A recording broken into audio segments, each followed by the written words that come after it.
Welcome to the Flag Football America Network, and we are bringing you another podcast that explores some of the great organizations and individuals who are really taking flag football to the next level. I'm excited to bring a guest with us tonight that really is doing some innovative and really amazing events with flag football. And so I'd like to introduce my guest, Matt Reimel. How you doing? Good. I'm excited to have you on the show. Matt, can you just explain what organization you represent and just sort of give us a little bit of background of what you do with flag football? He has a great organization, and he's going to explain a little bit more about it. Yes. First off, thank you for having me. My organization is NT Flag Football. We are located in Pennsylvania, about 40 minutes away from Philadelphia, suburbs of Philly. And we started back in 2007. I'm the president of the organization, and we have had some leagues in the past, but our main focus is on the experience for the youth.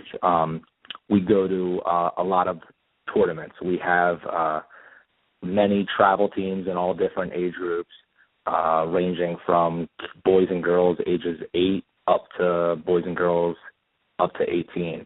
And one of the big things that we do with NP Flag is we try to travel as many places as we can, mainly on the East Coast, but we have been to some other places with some of the teams. And it's all about, flag football, but also getting experience. When we go into town in Boston, we're going for a whole weekend. The parents, the players, we're hanging out, team dinner, stuff like that. And then, the next day we're playing in the tournament. So it's really the whole experience factor that, makes it as great as it is. Yeah, and Matt has, again, thank you for being on the show. Matt, you have like an amazing resume of just all the things that you've done. It's so amazing that we're going to actually probably break this up into a couple of different podcasts. He runs a great event, which we'll talk about later in the show, called the Beast of the East Tournament. But for our listeners, how did you get involved with flag football? I'm always fascinated and amazed and feel like that's the real story of how my individual guests get into flag football.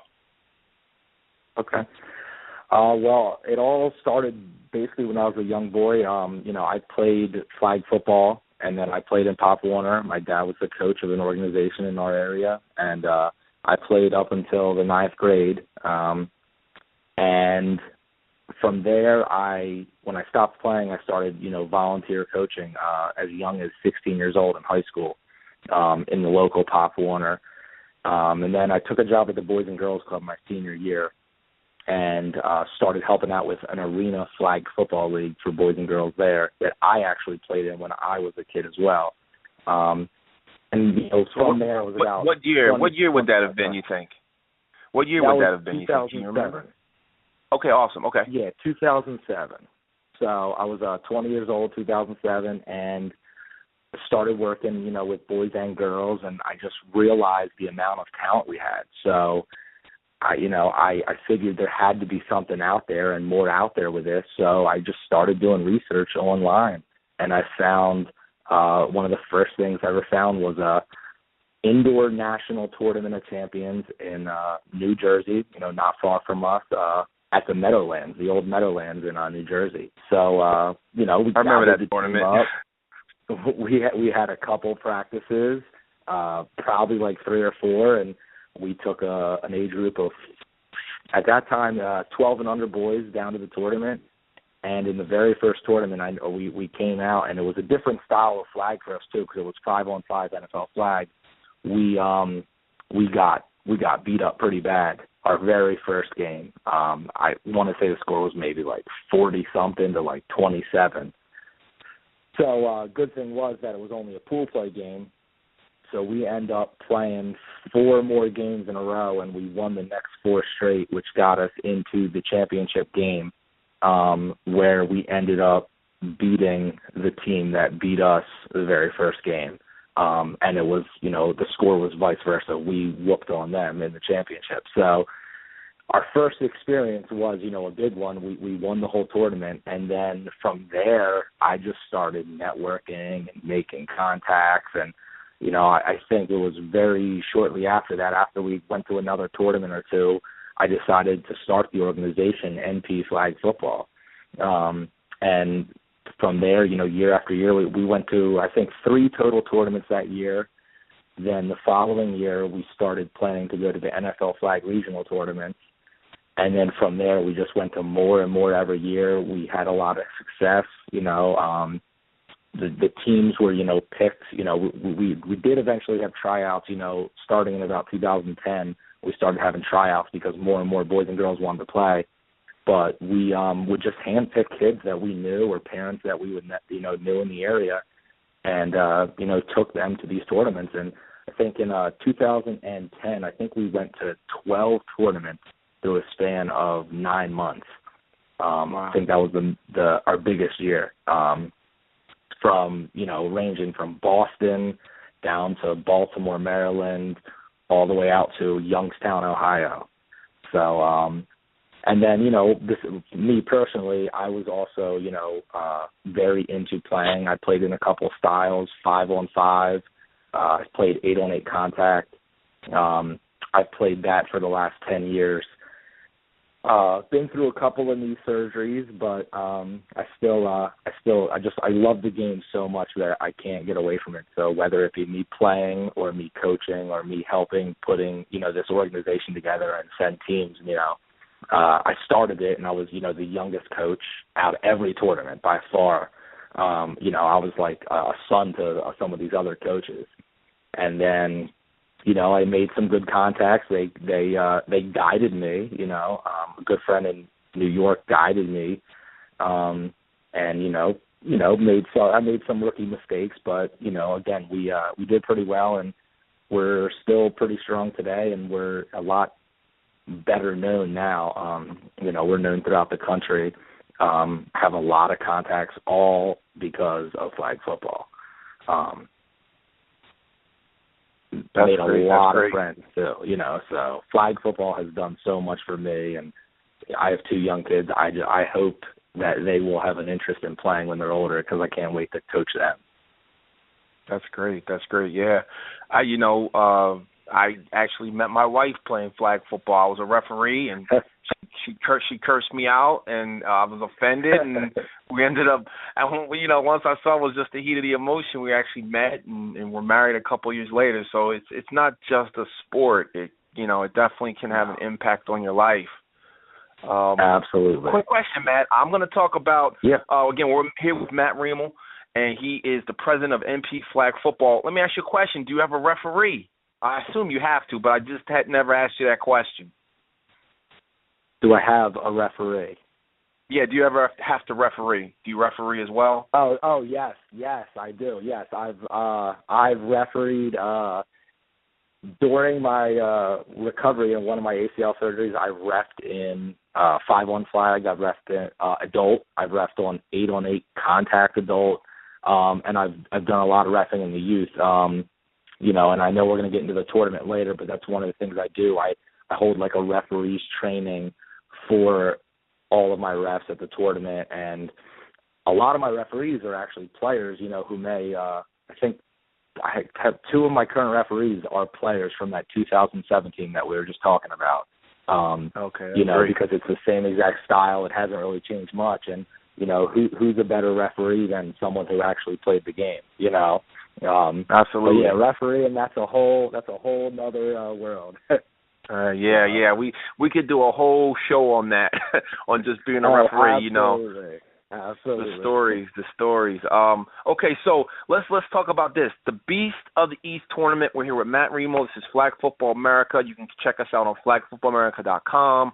You can also go to Flag Football America on Facebook. So Matt runs an amazing tournament called Beast of the East.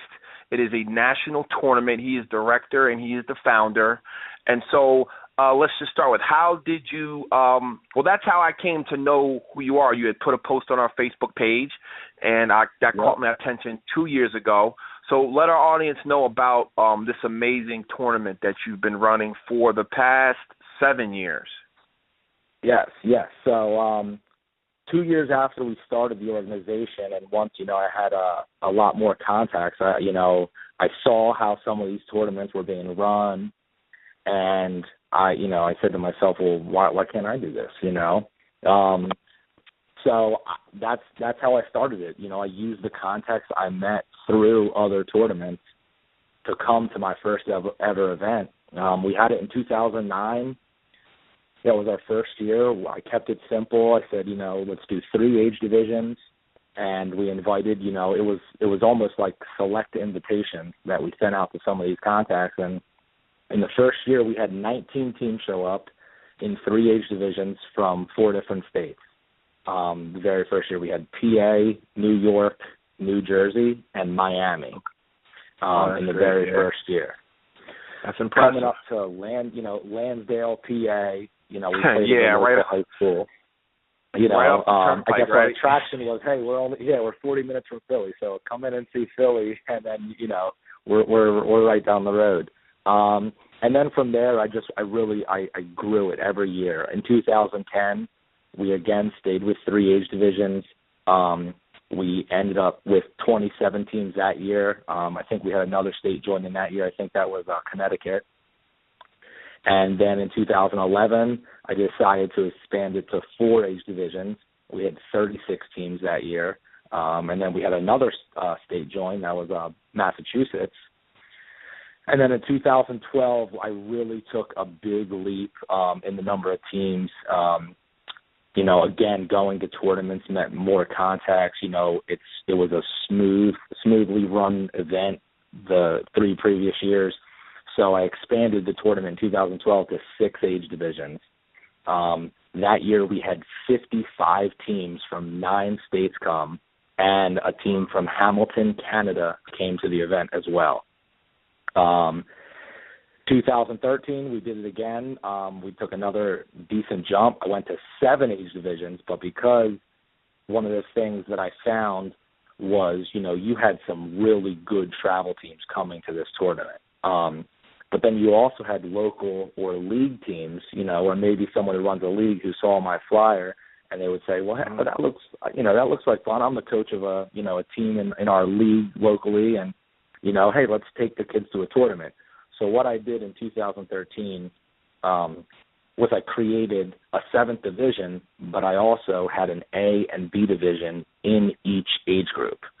Therefore, the reason I did that was mainly because your really good teams, in pool play, if you go 0-2 in pool play, and then you start the playoffs, you're getting a very low seed, and you're going to end up against one of those really, really good teams right away. So by splitting it up, and then your day's over. So by splitting it up into 2 age an A and a B division, they're both playing for trophies. It's just, the top 8 will go to A, the bottom 8 will go to B. It really helped the tournament grow. A lot of people really enjoyed it. It was great for the really good teams because in the playoffs, instead of having a weaker opponent right away, you had a strong opponent right away, and you had to play 3 tough games to get there.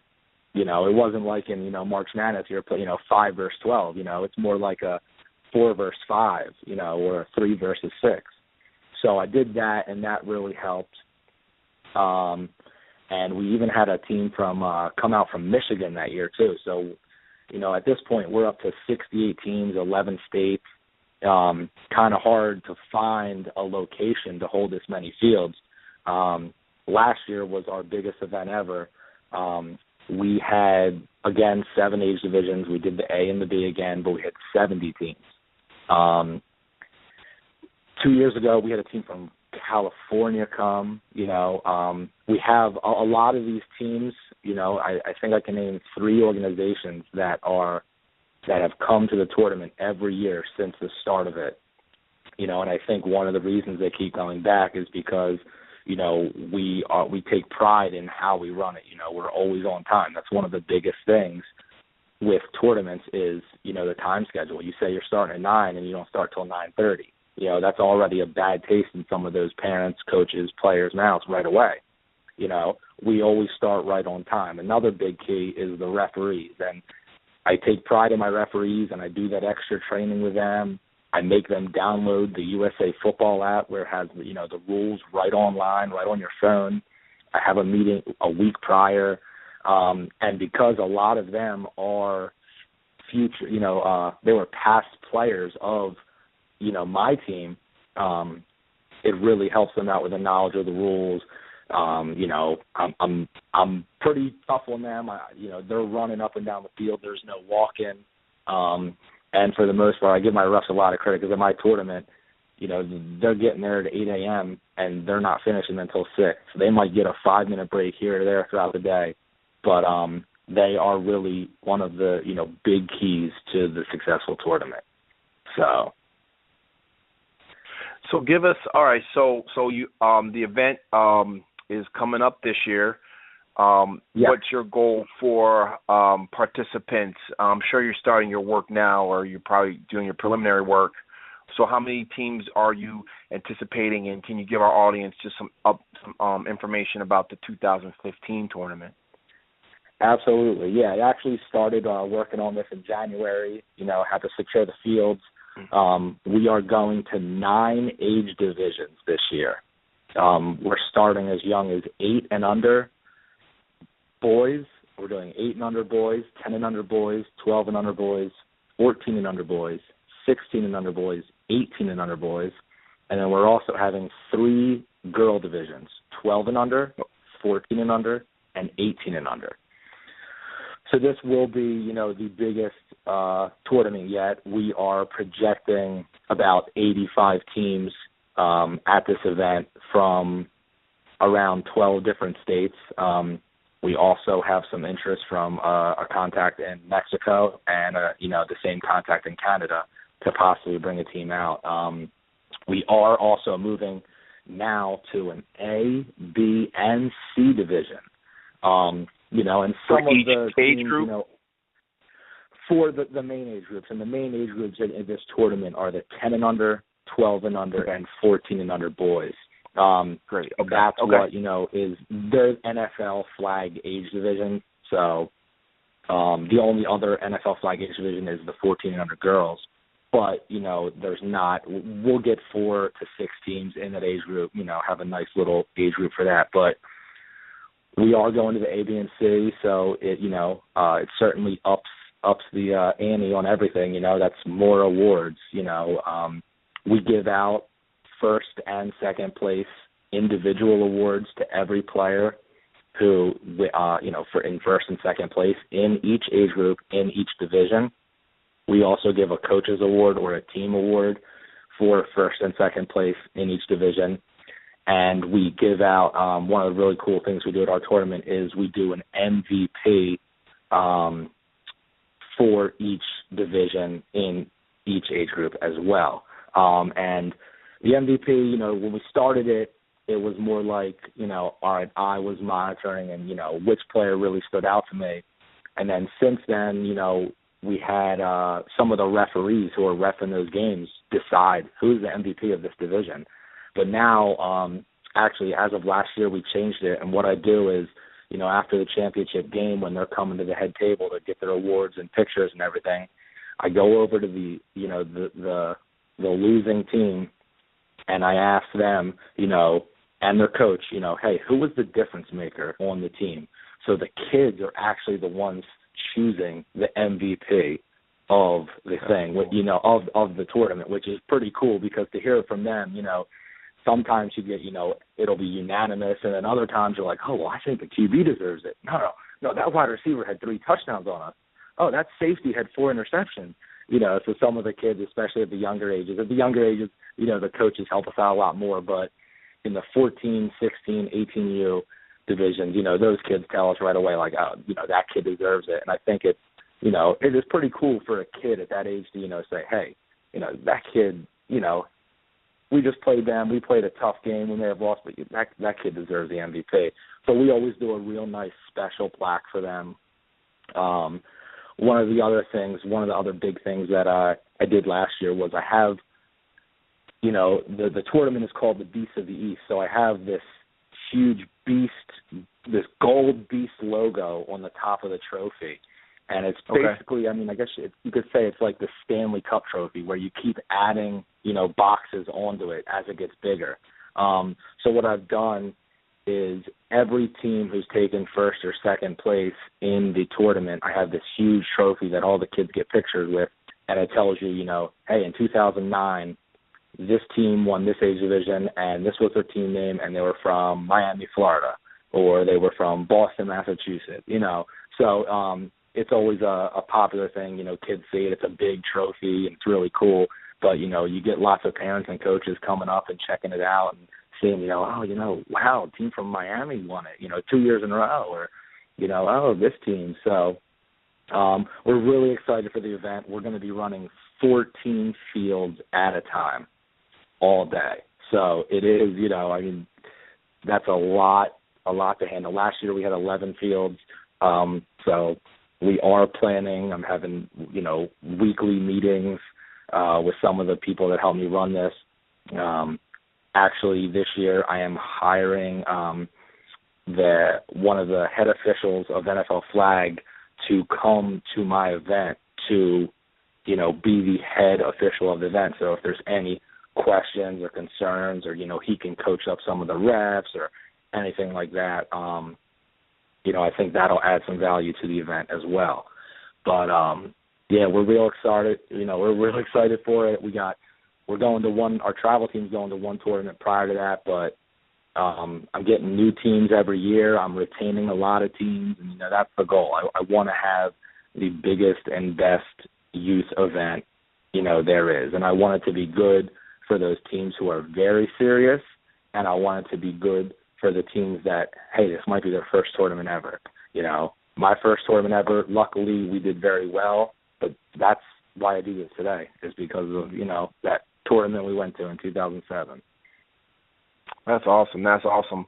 This is Flag Football America Network. We are on the phone with Matt Reimel. He is the director and founder of Beast of the East Tournament. Matt, when you get a chance, please, can you send us a picture of that trophy? We would love to put it on our Facebook page and on our website. Absolutely. So people can see what the event is. And we're hoping through this podcast that you'll get some other teams. One of the things I'm excited about is Flag Football America is going to try to put a team in, put us in the C division, put us in the D division, man, because, your tournament sounds intense. So I always like to have low expectations and then overexceed from there. But we definitely are going to try to enter in a team this year. We've got about 5 minutes left in the podcast, so that's exciting. Yeah, man, I'm definitely gonna work with you to get a team in. We're definitely putting a team in. I just got to figure out what division is best for us. We're going to actually take our clinic that we run in April, and all we're going to do is prep for this tournament, okay? So Good. We'll start from day one. We'll get a playbook and practice for 5 weeks, and we see how we do. But it sounds like a great event. One of the things that I love about you is the fact that, so many people talk about we got to help the kids, we got to work with the kids and you and the youth. And you know what I found over the years? The people who do it don't talk about it. They just do great things, and they don't look for that. Right. I'm always impressed and just fascinated and happy that there's people like you out there doing so much with the youth. Here's a question for you, Matt. Give me, and I know we only got about 4 minutes. Give me a typical day. So what's your day like? The day of the event, what's a typical day for you when you run this tournament? Day of the event, I'm out at the field. I'm at the complex probably 5:30, 6 a.m. 3 hours prior to anyone there. I got a whole crew coming, to help me, meeting me there, getting stuff set up. It's a lot of field cones to put out, 14 fields. Everything's already painted the day before. The fields are all painted. The lines are in. Just a lot of setup that day in the morning. Teams will start arriving anywhere between 7:30, 8 a.m., an hour to an hour and a half before the event's going to kick off. At that time, I'm just floating around. My phone is ringing off the hook. I remember giving my phone to my sister last year. She helps me run the event. just saying, yo, here, answer the call. I got too many things all going on. You know, it's I probably bet all day. Directions or, you know, my phone. I have to bring a charger with me because it will die throughout the day if I don't. But you know, registration is always pretty busy. You know, teams, you know, pick their spots, you know, on the complex and camp out. You know, some of the serious teams will bring tents and coolers and stuff, and it can be a long day. So just making sure everyone's situated and, you know, the parking lot's getting filled the way it's supposed to, and, you know, the refs are ready. They got all their beanbag and timers and, you know, just getting everything ready to go, helping with wherever I can. I always have a coaches meeting, you know, prior to the tournament starting, as well as a referee meeting. And then once, you know, about, you know, 9 o'clock, once we start, tournament runs itself, you know. I mean, the refs are prepped and know what they do. My field managers, you know, they're in charge of, you know, certain fields. We're all walkied up. You know, we have the two-way radio, so anyone can get in contact with me. I'm usually flying around in the golf cart, you know, just trying to check out Field 1 and Field 14. And, you know, this complex has 4 full-size football fields, so it is a lot. You know, it is pretty spread out. But, you know, the tournament runs itself for the most part. You know, there's some minor things here and there. You know, weather is always can be a factor. But, you know, we've been pretty lucky with it in the past.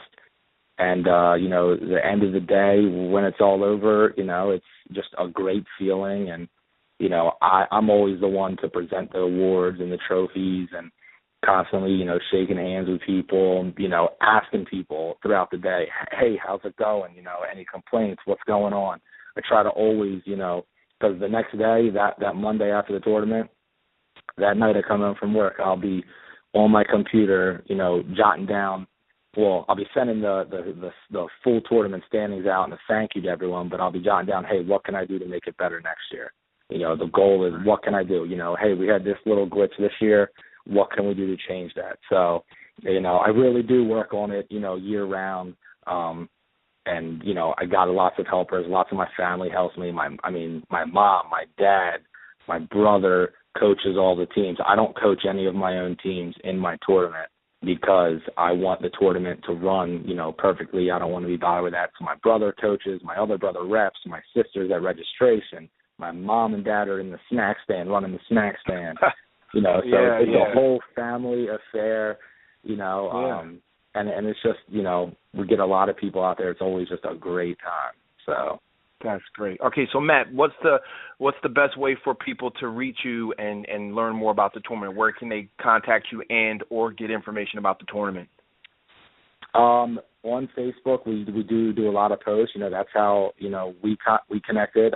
I went on and probably posted the tournament flyer on at least 50, 60 sites, you know, pages, just, you know, getting the word out. You can reach me via email at npflagfootball@yahoo.com. You can, you know, I don't know if there's a way we can get my number and email and info up on Flag Football America site in case anyone has any questions, or you can contact, you know, you directly and you can put them in touch with me, but you can text message me, email me, call me. I'll get back to you for sure, most likely that day, if not definitely the next day. My phone will be, you know, off the hook for the next 2 months leading up to this, so. Awesome. Okay, so again, we're with Matt Reimel. He's the director and founder of Beast Tournament. Matt, you got 30 seconds. I'll leave you with a closing remark. If I'm a parent or if I'm a runner of a youth league, give me 30 seconds and just tell me why should they come to the Beast of the East Tournament on Sunday, May 17th, 2015. All right, well, you're going to definitely have a great time. You're going to see you're going to see some of the top players in the country, especially the East Coast, playing in this event. From the age, you know, from 6'4", 12-year-olds to, you know, one of the fastest kids you've ever seen. It's a very well organized event. We try to do whatever we can to make everyone happy. We do give lots of awards out. Every kid gets a tournament T-shirt and usually a keepsake bag to walk away with. It's just a fun day. You know, if you're going to go do something on a Sunday, and your kid wants to play flag football, get in touch with me. I'm guarantee you will have a blast. Awesome. Okay, this is Flag Football America. We have had a great conversation with Matt Reimel from the Beast of the East tournament. We will check in with you, Matt, as you get closer to the event, and we'll want to get an update. We'll do a show and just kind of give us an update of what teams you have registered and who's coming to the event. Awesome. Yeah, thanks a lot again. Thanks, Flag Football America. I love the website. I love everything you're doing. So I really appreciate it. Awesome. Thank you for your time, and we will talk to you soon. Thanks. Bye.